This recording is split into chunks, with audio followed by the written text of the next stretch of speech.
What's up, everybody? It's your boy AJTRIP. Welcome to That's a Shoot. My normally weekly episode show was talking about what's going on in the world of professional wrestling.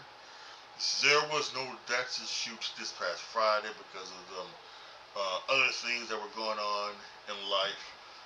So I decided to give you an extra one this week. We're gonna not only talk about some things this week, but we got one coming right after this one. The predictions episode of NXT Halloween Havoc happening this Sunday on Peacock. So that should be very fun. Predictions are always fun to do. But this one, we got like a potpourri of topics to talk about. Three in particular, and I want to get right into one of them. Going back to Bad Blood and the presser after Bad Blood. Someone asked Triple H about, I guess there hasn't been a match, a singles match with an black black male wrestler in over a year. I forget who it is. At least on the main roster, we had earlier this year. Obviously, the main event of WrestleMania was Trick and Mello. But there hasn't been one on the main roster on a premium live event in over a year. Some people say that it's Snoop Dogg from WrestleMania 39. I don't think that's the case. I think there was someone afterwards that was on the case. It was yeah. I think the answer is actually Backlash. Backlash in Puerto Rico last year.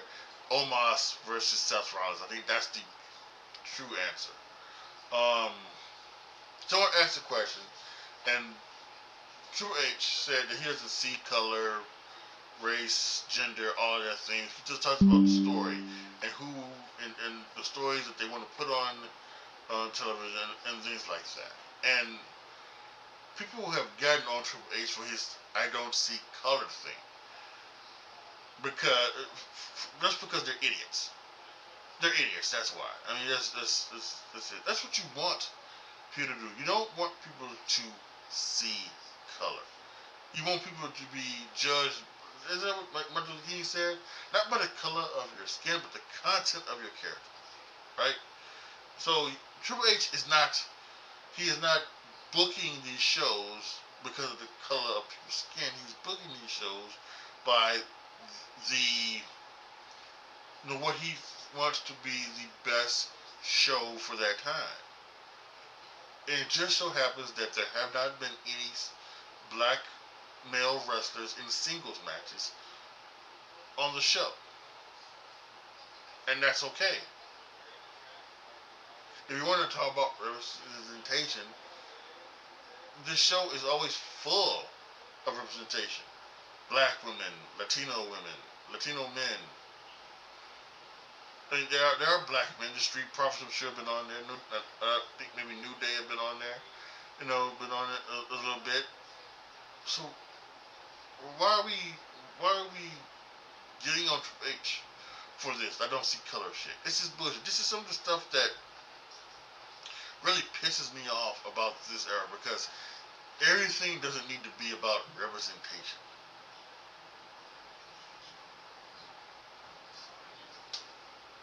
In fact, there should be very little stuff about representation. I don't care that like the NFL has had an influence of black quarterbacks, and that there are many more black quarterbacks now in the NFL than there was when I was growing up. When I was watching, there was 4. Right? Maybe 4. Warren Moon, Randall Cunningham, maybe only 2. There's only 2 I can think of right now. But it's Randall Cunningham and Warren Moon.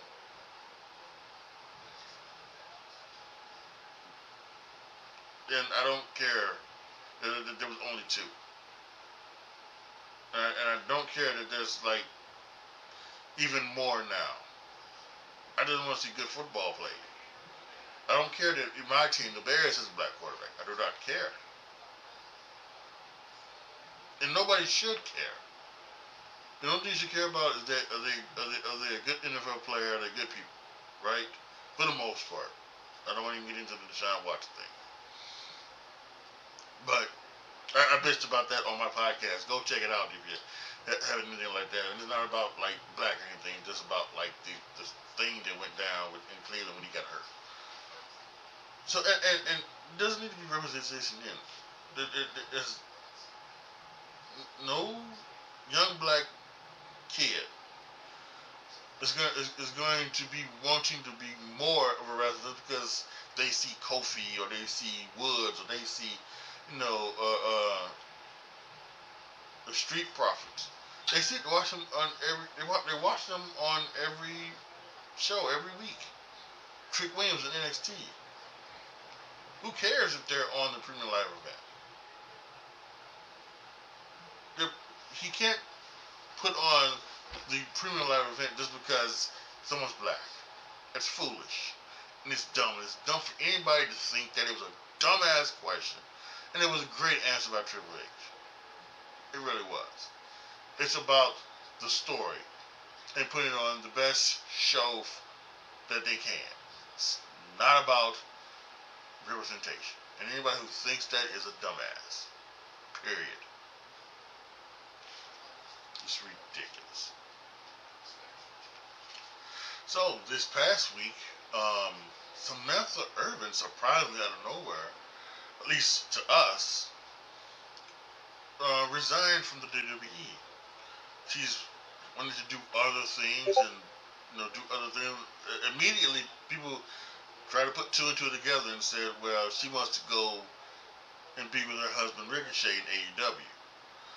Ricochet's come out and said that she's not going to go to AEW. So, that's who it is. She says that she let them know months ago that this was going to be the case, and that's why Lillian Garcia was right there on Monday to be there to announce, the show, to ring announce the show. So yeah, this is all part of her plan. So, and many people, including myself, do like how Samantha Irvin has ring announced, and she's gotten great respect over the years for what she's done. A lot of people love the announcement that happened at WrestleMania when she was overcome with joy for Cody, and her voice was breaking up like many others that night that Cody had finished the story. Which led me to think, who's the greatest ring announcer of all time?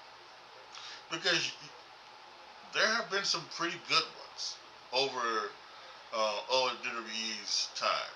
We talked about Samantha Irvin, she's done good. Lillian Garcia was really great. She was, she's one of the best ones to do it. Tony Chimmel was good, especially for the rated R superstar. Justin Roberts was okay when he was here.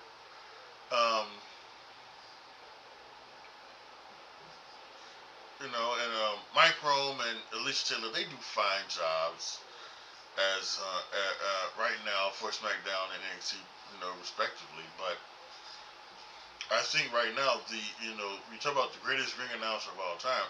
It is without question the Fink.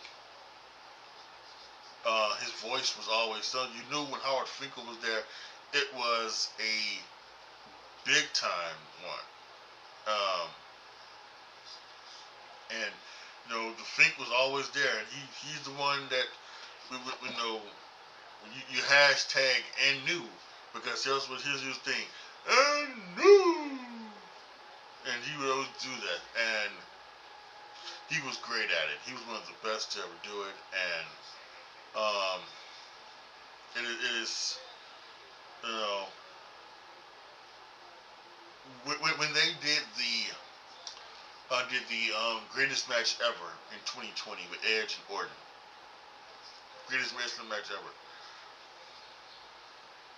they were somehow able to get Fink, and I don't know if this was the first early versions of AI, or if they were able to piece together, um, things how Fink had said, but he introduced Edge and Randy Orton, and that was great to hear. And the Fink, it was just he was who he was. And with Samantha Irvin, resigning, kind of made you think who's the greatest ring announcer that's ever been in WWE, and I think he is one of the best. Now, I will say this: over times when WCW and even WWE had used Michael Buffer, that's the king of kings, right? That's the king of kings. But he was never consistently the ring announcer.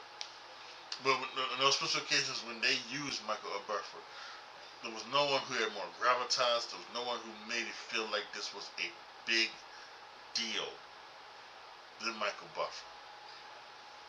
And I don't know if he does it anymore, but I would think if there's something big happening, like for a WrestleMania main event, I would pull out, especially now that Samantha Irvin is gone, I would pull out Michael Buffer to do the special ring announcing for special matches, especially like the two WrestleMania main events, maybe like the SummerSlam, do it at the big premium live events. So, but yeah, I think Howard Fink probably takes the cake as the greatest ring announcer of all time. To Samantha Irvin, I will wish you best in whatever you're doing next. You will be missed, and maybe one day we will see you back in a WWE ring announcing. That would be a joy to see. Maybe in 3 years' time. But yes, it was. She was a joy to have around from a watching standpoint. So again, good luck. Whatever you're gonna do next, Samantha. And finally, the final topic for this episode of That to Shoot. Raw on Netflix. There's been a lot of talk about how long is Raw going to be when they go to Netflix.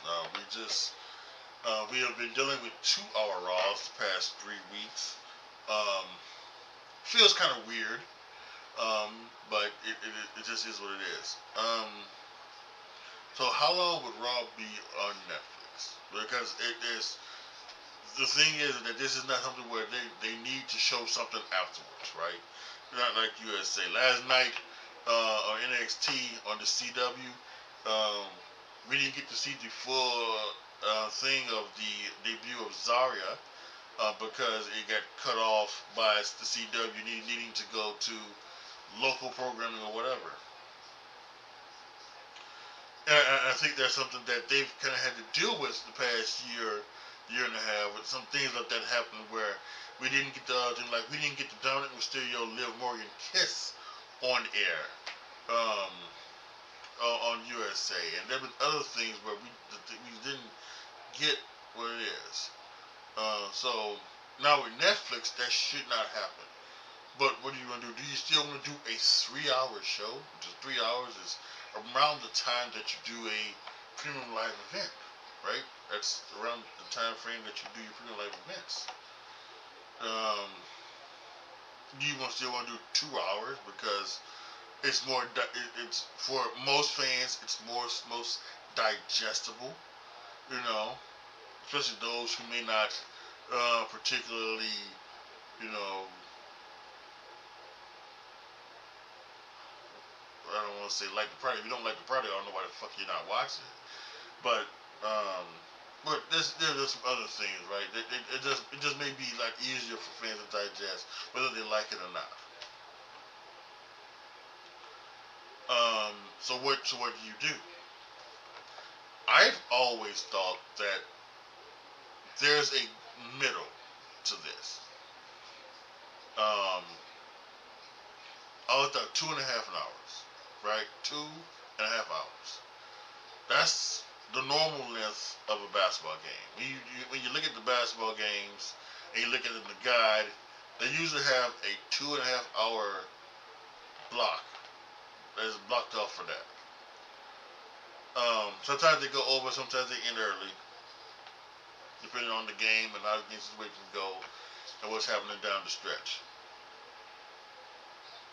And I think that's a good thing for, I would say, both SmackDown and Raw. I think if both shows went to 2.5 hours, you do it. No, SmackDown is not on the USA Network. And I think it would work good there, because if you started at 7 Central, and went to 9:30, that last half hour could be your main event segment where there are no commercials. There are no commercials. There are no anything like that, and you can do what you need to do there. I think that would be great for them for that. And as for Raw, going from Netflix, that 2.5 hours would just be a guideline. Now, sometimes to tell your story, you may go over 2.5 hours. Sometimes sometimes you would go under, especially with being Netflix. You wouldn't need to hit the 2 hour and 30-minute mark exactly, because the next show was coming on, as you would be if you did it with SmackDown, or as you're doing now on the USA Network. So, and I think that's a great medium ground. I would like to see that.